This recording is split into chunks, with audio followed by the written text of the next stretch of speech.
La parole est à Monsieur Richard Ramos pour le groupe démocrate, modem et indépendant.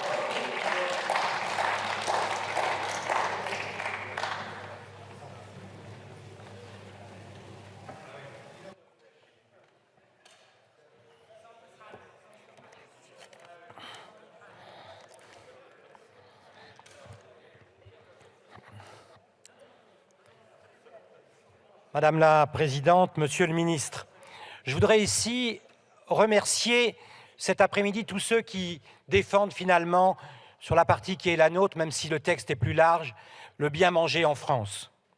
Je voulais évidemment remercier Frédéric Descrozaille, qui a porté fièrement ce texte et qui permet aujourd'hui aux PME et à l'industrie française de pouvoir mieux résister au rouleau compresseur de la grande distribution. Je voulais également remercier Jérôme Nury, mais aussi Monsieur Bonny et Descoeurs, qui, chez les LR, ont défendu depuis des années la paysannerie dans cet hémicycle.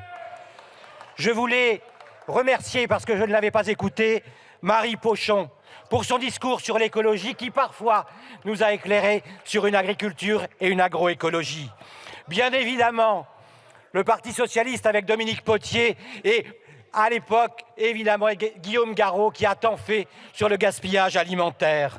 Je voulais également remercier Stéphane Travert qui a porté avec fierté Egalim et qui a permis à nos agriculteurs de retrouver du revenu. Je voudrais remercier Thierry Benoît qui, sans cesse, n'a jamais essayé ici de défendre nos agriculteurs. Je voudrais simplement vous dire merci.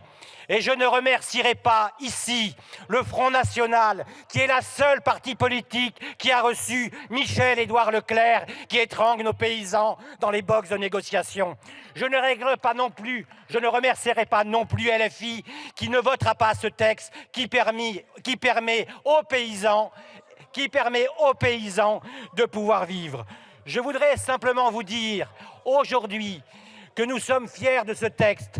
Ce texte, c'est un texte équilibré, un texte pas facile dans la conjoncture qui est la nôtre. Évidemment, certains, vous l'aurez compris, Michel-Édouard Leclerc, à grands coups de publicité, essaie de nous expliquer qu'il est finalement le monsieur anti-inflation. Il n'est pas facile de faire manger juste aux Français, c'est-à-dire de faire en sorte que le prix soit pas le prix le moins cher, mais le prix le plus juste, celui qui permet que l'on ne redescende pas en gamme, qu'il y ait dans chaque produit, parce que j'achète pas cher, plus de sucre, plus de gras, plus de sel. Ce texte, ça permet à notre industrie agroalimentaire de pouvoir toujours produire de la qualité. Ça n'est pas facile par les temps qui courent et je remercie encore notre rapporteur dans ce combat incessant sur le juste prix. Je voudrais vous dire également que je n'ai pas voté le CETA, je ne voterai pas le Mercosur, car encore une fois, le problème de l'agriculture française est simple. Il ne faut pas imposer à nos paysans des normes sur des produits que l'on importe. Les paysans français font de la qualité, nous devons la payer au juste prix. Alors je le dis, le groupe démocrate ira avec les deux mains voter ce texte, cet excellent texte. Je vous remercie. Merci, monsieur le député. La discussion générale est close.